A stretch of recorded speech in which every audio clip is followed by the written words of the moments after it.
Estamos viendo la cinética de las reacciones de sustitución de ligandos por los complejos de los elementos de transición y vamos a ver que hay algunos complejos que sustituyen sus ligandos muy rápidamente y hay otros complejos que los sustituyen muy lentamente. Y es por ello que existe una clasificación de estos complejos en complejos inertes y complejos lábiles. Los complejos inertes son aquellos que sustituyen sus ligandos de manera lenta y se consideran complejos inertes normalmente aquellos que reaccionan, que sustituyen sus ligandos con tiempos de vida media mayores a 1 minuto, por ejemplo, varios minutos, horas, días o meses. Hay algunos que pueden ser muy lentos y sustituyen sus ligandos hasta en años, por ejemplo. Los complejos lábiles son aquellos que sustituyen sus ligandos de manera rápida, con tiempos de vida media menores a 1 minuto y los pueden sustituir en algunos casos a velocidades muy rápidas, con tiempos de vida de microsegundos, milisegundos y hasta nanosegundos. Aquí les muestro una figura donde están graficados los tiempos de vida media característicos para el intercambio de moléculas de agua en acuocomplejos metálicos. Es intercambio de moléculas de agua, déjenme ir para atrás, sería el intercambio entre esta azul, por ejemplo, y esta roja de acá, y vamos a ver los tiempos de vida media para diferentes elementos. En la figura esa están prácticamente todos los elementos metálicos de la tabla periódica.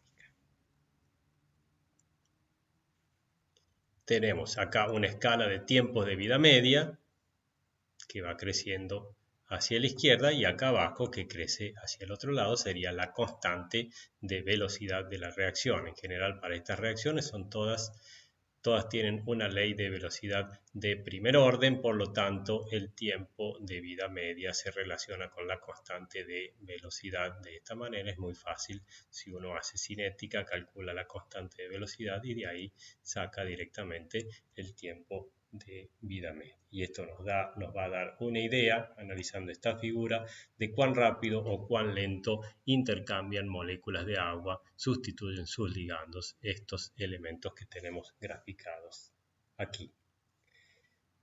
Miren las escalas, nos estamos moviendo más o menos desde tiempos de vida de 10 a la 9 para el caso del iridio 3, esto es más o menos años, el iridio 3 tarda años en sustituir sus ligandos, en intercambiar sus moléculas de agua, y nos estamos yendo a tiempos de vida de 10 a la menos 9 segundos, esto es nanosegundos, o sea que el rubidio, el cesio, el mercurio 2, todos los que están por acá, sustituyen, intercambian sus moléculas de agua muy rápidamente respecto a estos otros acá.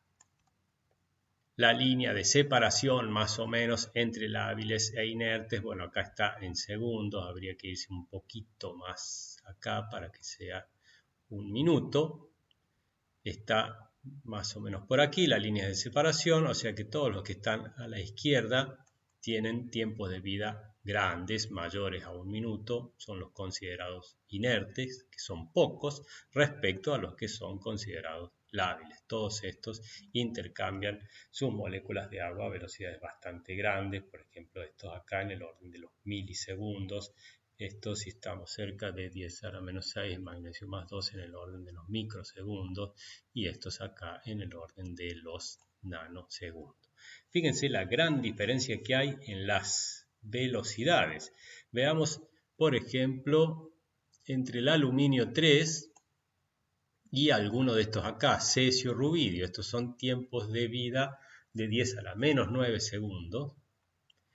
Y esto es tiempo de vida de 1 segundo. Hay 9 órdenes de magnitud, eso es 1000 millones de veces. 1000 millones de veces más rápidamente intercambia las moléculas de agua el cesio o el rubidio que el aluminio más 3. Esto es más o menos cuando ustedes dicen cuando vos fuiste y viniste, yo ya fui y vine 3 o 4 veces. Bueno, el cesio acá le dice al aluminio, cuando vos fuiste y viniste, yo fui y vine 1000 millones de veces. Esa es la diferencia que hay entre estos dos, 1000 millones, y ni hablemos acá que tenemos 18 órdenes de magnitud.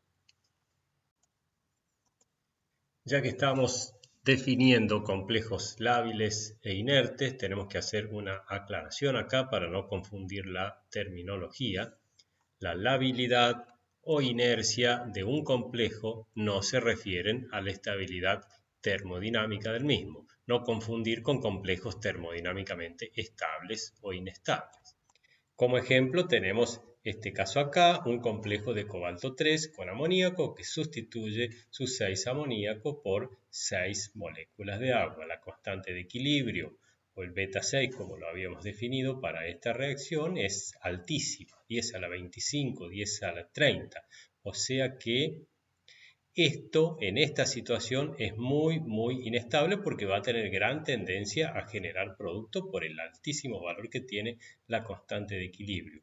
Pero el tiempo de vida es de días, o sea que en ese sentido es bastante inerte. Si bien tiene gran tendencia para venir en este sentido, es bastante inerte porque tarda días en ocurrir la reacción.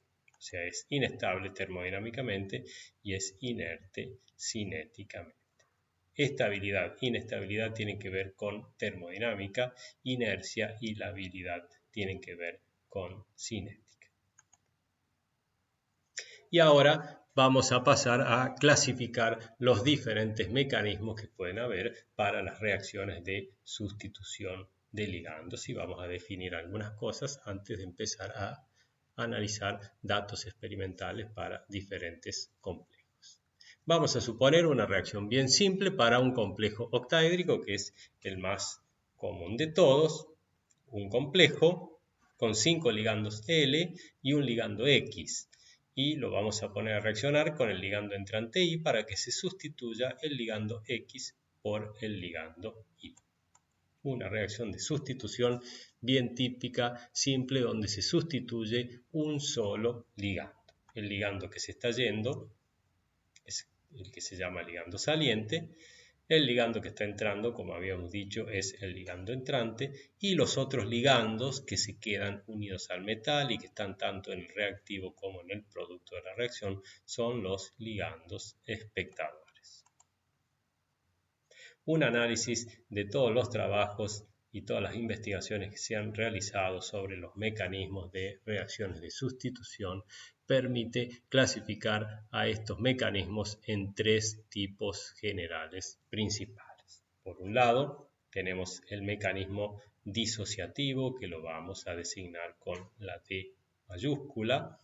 En el mecanismo disociativo, el complejo que está actuando como reactivo se disocia primeramente generando un intermediario pentacoordinado. Acuérdense que estamos haciendo el ejemplo para uno que es hexacoordinado porque es un complejo octaédrico.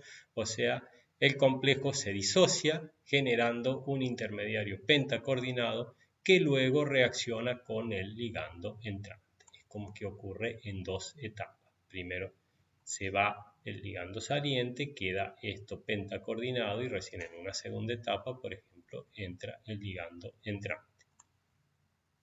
El otro extremo sería el mecanismo asociativo, que lo vamos a designar con la letra A mayúscula. Es la reacción entre el complejo y el ligando entrante generan un intermediario heptacoordinado que luego elimina al ligando saliente. Ahora, en este caso, entra primero el ligando entrante sin haberse ido el X, o sea que se genera un intermediario heptacoordinado y recién en una segunda etapa se va el ligando X. Y lo que es intermedio, que es lo más común de todo porque es muy difícil descifrar si es este mecanismo o este, la gran mayoría son todos de acá del medio, es el caso de intercambio, que puede ser intercambio con carácter asociativo o intercambio con carácter disociativo. Ya vamos a ver si es un intercambio que tiene más pinta de esto, sería IA, intercambio asociativo, o si es un intercambio que se parece más a esto, sería un intercambio disociativo. Lo vamos a designar entonces con la letra I mayúscula a intercambio en general, y A para intercambio asociativo y D para intercambio disociativo. Esto no es en dos etapas como en los dos casos anteriores. Acá esto es un proceso más concertado. A medida que un ligando va saliendo, el otro ligando va entrando. Es como que uno debería considerar acá que ocurre una sola etapa. Y acá vamos a ver tres ejemplos simples de los tres diferentes mecanismos que hemos mencionado recién y los vamos a ver en gráficos de energía libre en función de las coordenadas de reacción. Acá tenemos la energía de los reactivos, esto vendría a representar el complejo, está el metal unido al ligando que va a ser el ligando saliente, no se representan por simplicidad los ligandos espectadores y entonces tenemos el complejo mezclado con el ligando entrante. En una primera etapa se va a romper el enlace metal y X y vamos a tener aquí como intermediario a X al metal con los ligandos espectadores y ahí que todavía no reaccionó con el metal. Y en una segunda etapa, ahora sí, y se une al metal y se forma el enlace metal ligando entrante y eso queda con X que se fue como ligando saliente. En el caso asociativo es justo lo contrario, vemos que en la primera etapa se forma el enlace metal ligando entrante y no se rompió el enlace metal ligando saliente. Este enlace MX se rompe recién en la segunda etapa para dar los productos de la reacción. Y en el caso del intercambio es un proceso más concertado, no habría que considerar un valle muy grande acá porque no hay intermediario. Acá a medida que se va rompiendo el enlace MX se va formando el enlace MI, por eso acá si ustedes miran bien esto es una línea continua y acá esto es con línea de puntos como que se está rompiendo el enlace y con línea de puntos acá también como que se está formando este enlace para terminar entonces en los productos de la reacción que es el mismo producto que en los otros dos casos. Si los vemos esquemáticamente acá con los complejitos y suponemos que el complejo que está sustituyendo su ligando es un complejo octaédrico con número de coordinación 6. En la primera etapa pasa a formar un complejo con número de coordinación 5, que sería el intermediario, que puede ser una pirámide de base cuadrada o una bipirámide trigonal si se le da tiempo suficiente para que se reorganice. En este otro caso, el complejo número de coordinación 6 pasa por un intermediario que tiene número de coordinación igual a 7 y en cambio acá no tenemos intermediarios, sí tenemos un estado de transición para ese proceso concertado. Antes de meternos de lleno en el análisis de datos de cinética de reacciones de sustitución de ligandos, tenemos que definir o recordar, más que nada recordar, porque seguramente esto lo han visto en alguna otra materia, tenemos que recordar algunas cosas que son los parámetros de activación y esto resulta de la teoría del estado de transición, que es termodinámica estadística y seguramente han aplicado esta teoría del estado de transición de Eyring en orgánica C, cuando han visto algunos mecanismos de reacciones o cuando han visto cinética en físico-química B. Por las dudas vamos a recordar algunas cosas.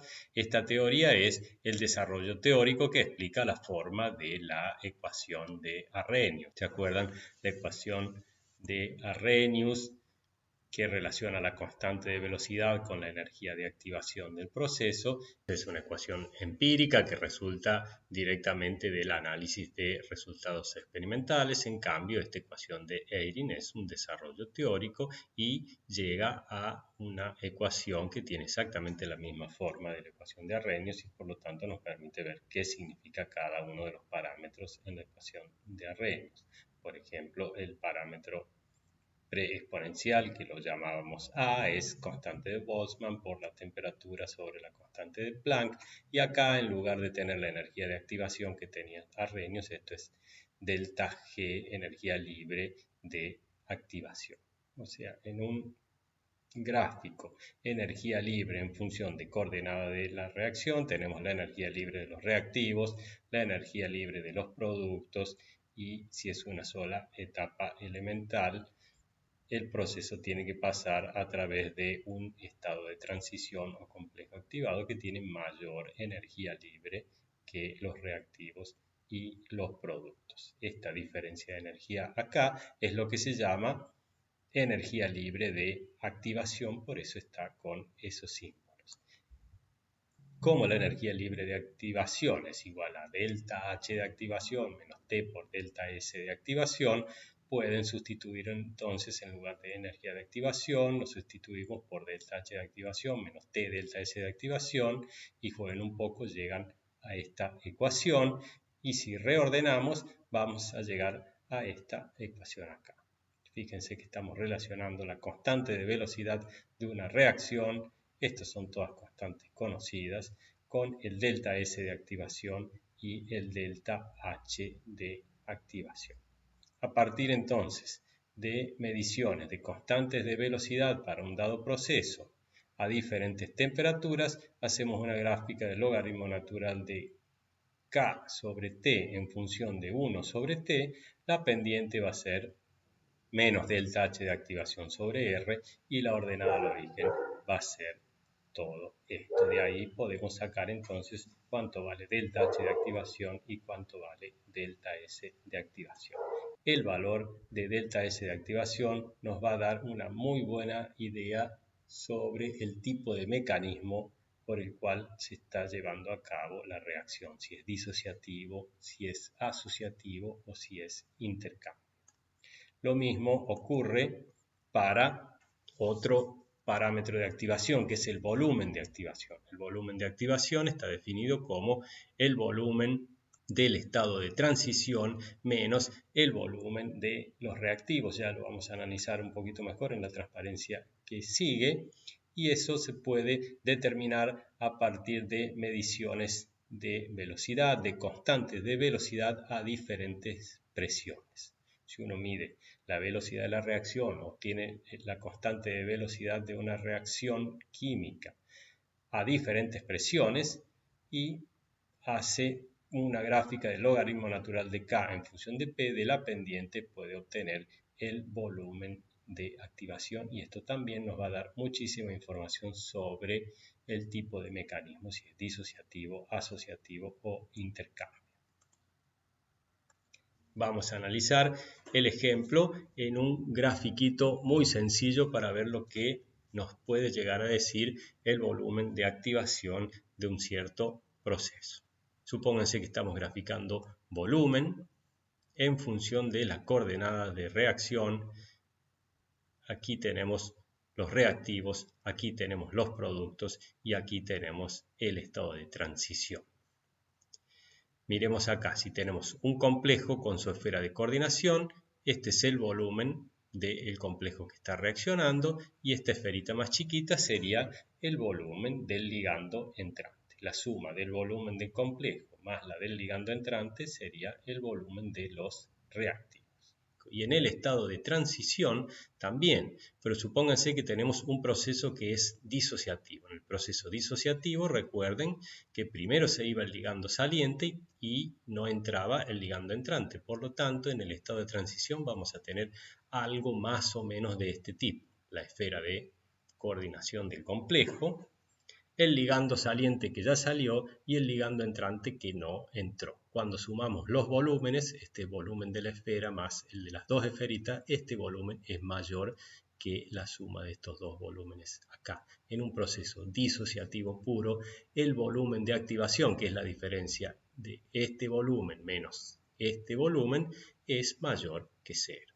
Si vamos al proceso opuesto, en un proceso asociativo donde primero entra el ligando entrante y en un segundo proceso se va el ligando saliente, vamos a tener esto es el volumen de los reactivos y este sería el volumen del estado de transición donde entró el ligando entrante pero todavía no salió el ligando saliente. Este volumen total acá es menor que este volumen total acá, por lo tanto en un proceso asociativo puro el volumen de activación es menor que cero. Recuerden que los volúmenes de activación se podían medir midiendo la variación de la velocidad, la variación de las constantes de velocidad con las presiones. Y las constantes de velocidad pueden variar 2 o 3 veces. Si uno varía 100 o 1000 veces las presiones, hay que utilizar equipamiento muy especializado para ese tipo de cosas, para trabajar a presiones altas, pero se puede medir en ciertos casos los volúmenes de activación. Si el proceso es intercambio puro, acá está bien esquematizado lo que sería el intercambio puro. A medida que va saliendo el ligando saliente, no salió todo, va entrando el ligando entrante, no entró completamente. Este volumen acá es exactamente igual al volumen acá. Por lo tanto, el volumen de activación en un proceso de intercambio es muy parecido a cero. Y después tenemos casos intermedios que serían ID por acá, con volúmenes de activación positivos, pero no muy grandes, y procesos IA con volúmenes de activación negativo, pero no tan grandes como en un asociativo puro. Acá hay algunos ejemplos de volúmenes de activación medidos experimentalmente para reacciones de intercambio de agua. Se sustituye una molécula de agua, como habíamos visto, de la esfera de coordinación por una molécula de agua del solvente. Y para diferentes cationes metálicos podemos tener volúmenes de activación que son negativos o volúmenes de activación que son positivos. Valores muy grandes de 12 son típicos de casos puros. Esto es un asociativo prácticamente puro, en este caso acá para titanio más 3. Entonces estamos viendo acá que si sabemos los volúmenes de activación podemos tener una buena idea de si el proceso es asociativo, es disociativo, si es IA o ID o es intercambio. Lo mismo sería, o algo muy parecido sería para delta S de activación, que eso se puede obtener entonces en mediciones de constante de velocidad en función de la temperatura. La entropía de activación es la entropía del estado de transición o del complejo activado menos la entropía de los reactivos. En este caso tenemos 3 moléculas y acá tenemos 2 que están reaccionando. Quiere decir que de acá hasta acá aumentó la entropía. Un proceso disociativo tiene una entropía de activación positiva. En cambio, un proceso asociativo tiene una entropía de activación negativa. Un proceso que es intercambio, que es un intercambio, el valor de delta S de activación es prácticamente cero.